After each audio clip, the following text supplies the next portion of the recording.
how's everyone doing? I'm Dr. Bhandari. I'm here with Dr. Vu and Dr. Duret from our wonderful OB team. And actually, we're going to go through something that we don't really do often, but can truly be life-saving, is how to place a Bakri balloon for severe postpartum hemorrhage. So this is not something I have ever really done before, but Dr. Duret is going to walk myself and Dr. Vu through the procedure, and we figured everyone can learn from this small little video. So we hope it's good. All right, perfect. So when you open the container, this is the Bakri balloon. This is the actual balloon which will be inside the uterus that you're inflating with saline. So you technically want to have sterile gloves, and we're going to insert this balloon all the way in at the fundus of the uterus. And then you can see this is where we're going to insert the fluid, and we place 350 to 500 cc's of saline. Okay, this is where we would see blood coming out of the uterus, and we would then attach this to a Foley bag to document and to measure how much blood is coming from the uterus. And that is basically because that blood is essentially coming out of these small little holes right That's here. right. Through the, are going to be coming through here and into this port. Exactly. And But so this we is would where we're going to be putting the fluids. That's right. So we would have somebody with the syringe and to giving us every 60 and counting how much we have. Dr. Vu, you want to do it, Dr. Vu? You mind coaching Dr. Vu through it? Sure. You want to place it? Yeah, okay. yeah. So you're going to take, and unfortunately this mannequin doesn't necessarily have a uterus, but you're going to go in with it through the vagina and go as far up in the fundus as you can, and you're going to hold it in place. Okay. And how are you holding it? Describe how you hold it, Just like that. You're going to go into the vagina. We're gonna act as if, okay, you're now at the fundus. You're gonna feel my hand. So you're in the uterus. You're gonna keep your hand there. You're gonna ask somebody to then put in the fluid for you. Okay. All right. And how much fluid are we putting in again? Putting in 350. 350 to 500. 350 to 500. So, and we're gonna count every 60. So our nurses are gonna let us know how much we have. And the purpose of Dr. Vu's hand staying in the uterus is because as you blow it up, Dr. Duret was mentioning that sometimes it can start to come out. So we want to make sure that it stays in there as we're blowing it up. Exactly. So this is open. Make sure this is open. Yes, Oops. it's open. Oops, there's it. It's open. There we go. And then you're gonna feel it filling up, right? you can feel it filling. Start backing out your hand a little bit, but still keep And then let me in the uterus. You're gonna close that. Perfect. Close it. So that's 60. And we have another one ready to go. Excellent. Here. So now 120. And you're still making sure that it's in the uterus and that it's not coming out. Are we able to show inside anything or no? Sure. We're able to show just so we can see it.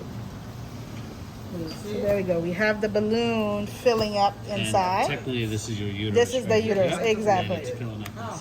Exactly. So now, how many did we put? That's two. So that's 120. We have 120 in. Perfect. All right. Do we want to keep track of the time or anything that this is No, started? not really. No. This one is volume. We're just really paying attention to how much blood, blood that we've Number lost. 3. So that's 180. 180. And so you want to keep feeling, because if it starts, you feel like it starts coming out of the uterus, you want to stop feeling it, because if you keep, it may come out. And your goal is for it to stay inside of the uterus. So goal is fill it up as much as you can. As much as so you it can, up stays to in the 500, uterus. so it stays in the uterus. And so how much are we at now? That's 240. This is 240. And blood would be also pouring out of here. That's right. right. As well. That's right. And so you're paying attention to that. Is she bleeding despite it? Or is it at least starting to slow down? This is 300. If you want to have them connect your Foley bag to that, since they open We it. usually do it after we're done, then we collect the Foley bag. So you're watching to see how much blood continues to come out? 'Cause Yes, when you get exactly. full enough, it should stop. It should slow down, Slow down at at least. Yes, it should slow down. And how So much that's was that? 360. It's good because someone's writing it down because I Yes. forgot. Exactly. We need. Good. This will be, I can do math, 420. Okay. So that's 420. So we can stop there if we feel like it's full and you feel like it's starting to come out. You're like, okay, we've had enough, right? So then you would bring your hand out. We want to pack the vagina, so we usually will have a long curlix that will moisten and stick in the vagina to keep it in the uterus. And then she may not be able to urinate since we're packing the vagina, so we put a Foley catheter in her bladder. All right, so let's just do that. Let's just Okay. pack it. Dr. Vu, you wanna So we would kind of moisten it. just moisten it with. Yep, with the saline. Sometimes we may put a little gel on it just so it's not too painful. And then you're just unrolling it, and you're just pushing it in.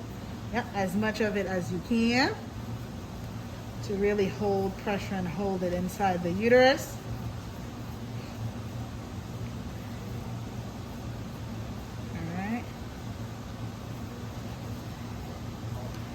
And then once the vagina is full, if you still have some, you can cut it.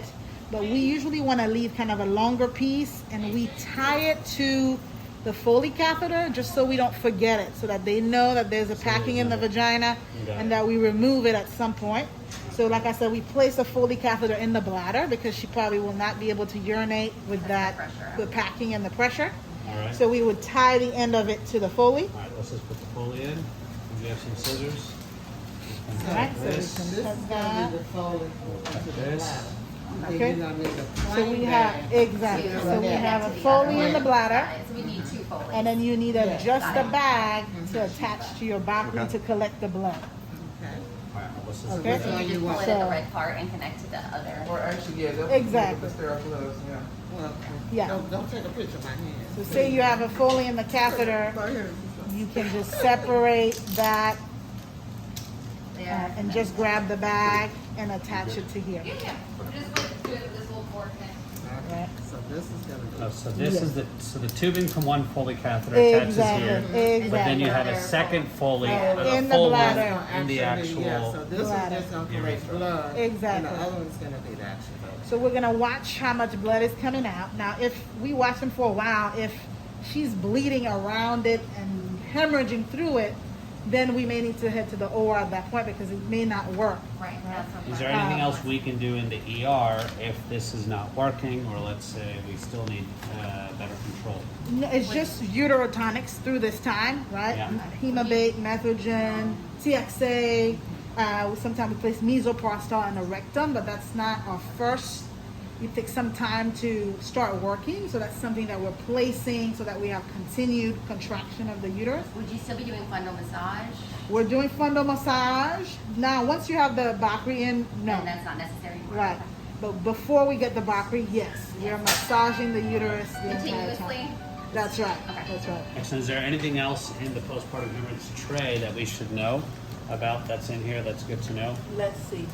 What do we have in the postpartum hemorrhage tray, Miss Carey? So we have, Yes, the nurse will suggest. we have Curlex, we have these red Curlex. caps. We Those, now have- that's a badge pack, but that's too little. That's Yes. the reason why she said. Yes, This that's is right. different. Yes.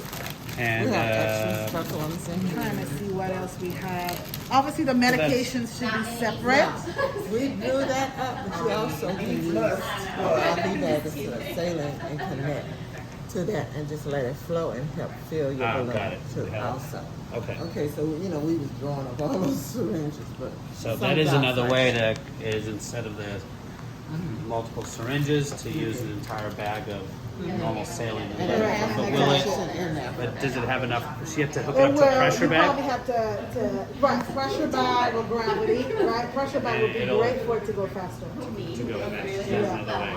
So, Yes. excellent. Well, thank you so much, Dr. No, my Duret. pleasure, my Appreciate pleasure. it. Thank you Happy so to much, help. Dr. Vu, and our OB team. That was super helpful, and hope that was helpful for all of you guys as well. They're all Thank there. you. you.